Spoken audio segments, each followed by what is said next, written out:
Kristo agelego ichata na buna county na Boilgeo Marakwet governor na county na Nzoia George Natembeya because kasatane wul kan getep sedine entire committee na county investment and special funds committee agaba oligi ba isa chip kondo ga chatan ko miliona bagal so magarta max sogol kabun be kicha magitilen iso tin county na Nzoia ko subke ga fit na ba auditor general ko magole ki gona ginyor county na Nzoia asenet kasatane gi gichigle ago ibnatan ko UAC ta ko oligi ba isa takbe bertane Natembeya en komastanyin governor Natembeya Nzoia George Natembeya ko mochi committee inatan gole ki much ko toy county ba Nzoia walu ta kana reforms chitakinge ge stoy ge boyset ni ana babe gabun alet na bigi bigi sek ko ti afisa ya keteljin kebe berta ne babe.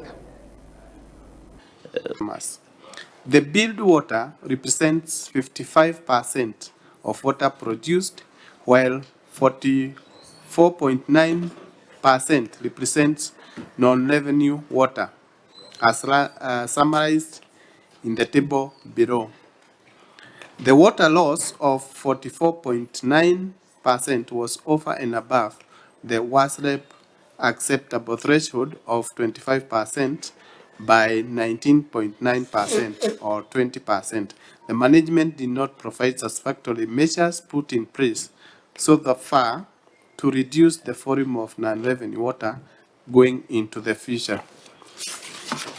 In the circumstances, the company may have lost sales approximately 1.6 cubic meters of water, or about Kenya shillings 90,687,190 incurred in production of the non-revenue water. Water theft by existing and potential customers contributed also to the high non-revenue water in the period under review. The management has appointed non-revenue water committee that's multi-sectoral to champion non-revenue activities. We refer you to Appendix 6A. Management has also budgeted for non-revenue water reduction activities in financial year 2025-2026, that's the current financial year. For instance, rehabilitation of water infrastructure, provision for purchase of ultrasonic flow meter to measure water flow and detect leaks.